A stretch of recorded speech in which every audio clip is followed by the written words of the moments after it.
ধামরাইপাড় জেলায় আজকে মহেশতলা বিধানসভার অন্তর্গত রবীন্দ্রনগর থানার আন্ডারে যে ঘটনা ঘটেছে আরো একবার চোখ খুলে দিল বাংলার মানুষের, বাংলার হিন্দুদের বিশেষ করে, যে আমরা এবং বিজেপি অর্থাৎ বিজেপির নেতারা যে কথাটা বলে আসছে, মমতা বন্দ্যোপাধ্যায়ের শাসনে হিন্দুরা সুরক্ষিত নয়, পুলিশ আপনাকে বাঁচাতে পারবে না, মমতা বন্দ্যোপাধ্যায়ের পুলিশ বাঁচাতে পারবে না।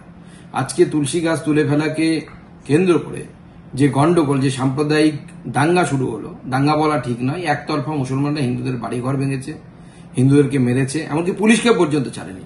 পুলিশ কিন্তু একটা লাঠিচার্জ করায়নি, একটা গুলি চালায়নি, দুটো গুলি চালালে দুটো লাশ পড়লেই পালিয়ে যেত। মেটিয়া বুরুজ থেকে হাজার হাজার লোক, মানে মুসলিম দাঙ্গাকারী, তারা গিয়ে সেখানে দাঙ্গা হাঙ্গামা করেছে। অথচ ইতিহাস পড়লে বোঝা যায় যে মেটিয়া বুরুজের লোক যারা, তারা লখনৌর নবাবের সাথে পশ্চিমবঙ্গে এসেছিল, আদতে তাদের পূর্বপুরুষ পশ্চিমবঙ্গের বাসিন্দায় না। আজকে পশ্চিমবঙ্গের বাইরে থেকে এসে তারা পশ্চিমবঙ্গের হিন্দুদেরকে তাদের ঘরছাড়া করছে। বাঙালি ভাবুন, আগামী দিনে আপনাদের চরম বিপদ অপেক্ষা করছে যদি না সচেতন হন। গত 2 মাসের মধ্যে তিনবার পুলিশ আক্রান্ত হলো, আর সেই আক্রান্ত হলো সেই পশ্চিমবঙ্গের 34% যে গুন্ডারা, তাদের দ্বারা। আর পুলিশ আক্রান্ত হয়ে নিজেকে রক্ষা করতে পারল না। আজকে মহেশতলা রবীন্দ্রনগর থানায় সেখানে কি অবস্থা, পুলিশ নিজেকে বাঁচাতে পারছে না। ডিসি পোর্ট আক্রান্ত হলেন, ডিসি পোর্ট আক্রান্ত হয়ে এখন একটি হাসপাতালে ভর্তি হয়েছে। তার মানে ডিসি পোর্ট তার পুলিশ বাহিনীকে রক্ষা করার নির্দেশ কেন দিতে পারলেন না? তার মানে মাননীয় পুলিশ মন্ত্রী কি ওই 34%-এর জন্য পৃথক আইনি ব্যবস্থা রেখেছেন? তো এইরকম যদি বারবার চলতে থাকে তাহলে পরে পুলিশের মনোবল আর কিছু থাকবে না, আর রাজ্যে আইন শৃঙ্খলাতে একেবারে তলানিতে গেছে।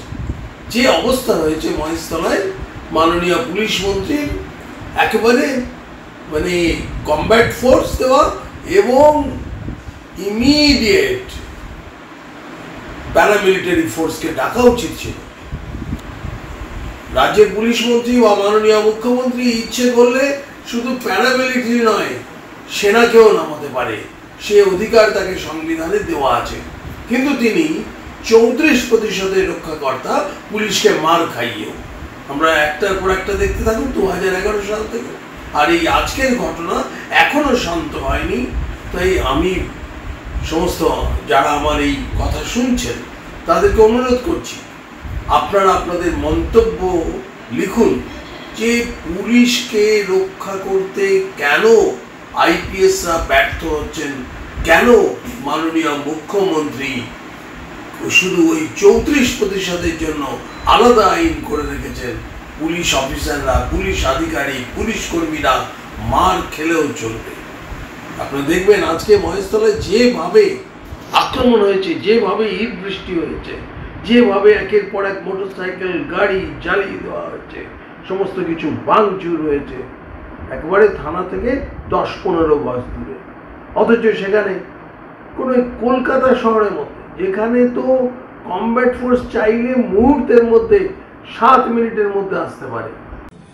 ধামরাইপাড় জেলায় আজকে মহেশতলা বিধানসভার অন্তর্গত রবীন্দ্রনগর থানার আন্ডারে যে ঘটনা ঘটেছে আরো একবার চোখ খুলে দিল বাংলার মানুষের, বাংলার হিন্দুদের বিশেষ করে, যে আমরা এবং বিজেপি অর্থাৎ বিজেপির নেতারা যে কথাটা বলে আসছে, মমতা বন্দ্যোপাধ্যায়ের শাসনে হিন্দুরা সুরক্ষিত নয়, পুলিশ আপনাকে বাঁচাতে পারবে না, মমতা বন্দ্যোপাধ্যায়ের পুলিশ বাঁচাতে পারবে না। আজকে তুলসী গাছ তুলে ফেলাকে কেন্দ্র করে যে গন্ডগোল, যে সাম্প্রদায়িক দাঙ্গা শুরু হলো, দাঙ্গা বলা ঠিক নয়, একতরফা মুসলমানরা হিন্দুদের বাড়িঘর ভেঙেছে, হিন্দুদেরকে মেরেছে, এমনকি পুলিশকে পর্যন্ত ছাড়েনি। পুলিশ কিন্তু একটা লাঠিচার্জ করায়নি, একটা গুলি চালায়নি, দুটো গুলি চালালে দুটো লাশ পড়লেই পালিয়ে যেত। মেটিয়া বুরুজ থেকে হাজার হাজার লোক, মানে মুসলিম দাঙ্গাকারী, তারা গিয়ে সেখানে দাঙ্গা হাঙ্গামা করেছে। অথচ ইতিহাস পড়লে বোঝা যায় যে মেটিয়া বুরুজের লোক যারা, তারা লখনৌর নবাবের সাথে পশ্চিমবঙ্গে এসেছিল, আদতে তাদের পূর্বপুরুষ পশ্চিমবঙ্গের বাসিন্দায় না। আজকে পশ্চিমবঙ্গের বাইরে থেকে এসে তারা পশ্চিমবঙ্গের হিন্দুদেরকে তাদের ঘরছাড়া করছে। বাঙালি ভাবুন, আগামী দিনে আপনাদের চরম বিপদ অপেক্ষা করছে যদি না সচেতন হন।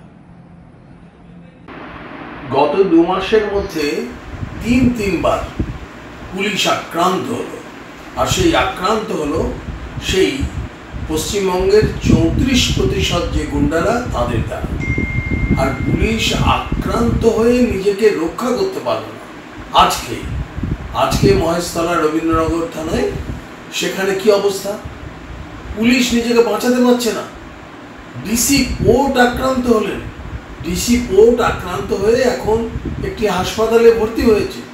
তার মানে ডিসি পোর্ট তার পুলিশ বাহিনীকে রক্ষা করার নির্দেশ কেন দিতে পারলেন না? তার মানে মাননীয় পুলিশ মন্ত্রী কি ওই 34%-এর জন্য পৃথক আইনি ব্যবস্থা রেখেছেন? তো এইরকম যদি বারবার চলতে থাকে তাহলে পরে পুলিশের মনোবল আর কিছু থাকবে না, আর রাজ্যে আইন শৃঙ্খলাতে একেবারে তলানিতে গেছে। যে অবস্থা হয়েছে মহেশতলায়, মাননীয় পুলিশ মন্ত্রীর একেবারে মানে কমব্যাট ফোর্স দেওয়া এবং ইমিডিয়েট প্যারামিলিটারি ফোর্সকে ডাকা উচিত ছিল। রাজ্যের পুলিশ মন্ত্রী বা মাননীয় মুখ্যমন্ত্রী ইচ্ছে করলে শুধু প্যারামিলিটারি নয়, সেনাকেও নামাতে পারে, সে অধিকার তাকে সংবিধানে দেওয়া আছে। কিন্তু তিনি 34%-এর রক্ষাকর্তা, পুলিশকে মার খাইয়েও। আমরা একটার পর একটা দেখতে থাকুন 2011 সাল থেকে, আর এই আজকের ঘটনা এখনো শান্ত হয়নি।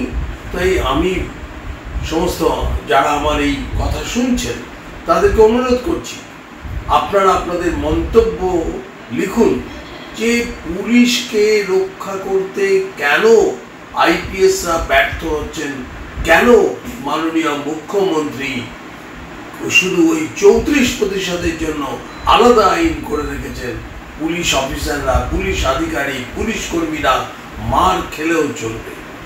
আপনারা দেখবেন আজকে মহেশতলায় যেভাবে আক্রমণ হয়েছে, যেভাবে ইট বৃষ্টি হয়েছে, যেভাবে একের পর এক মোটরসাইকেল গাড়ি জ্বালিয়ে দেওয়া হয়েছে, সমস্ত কিছু ভাঙচুর হয়েছে, একেবারে থানা থেকে 10-15 গজ দূরে।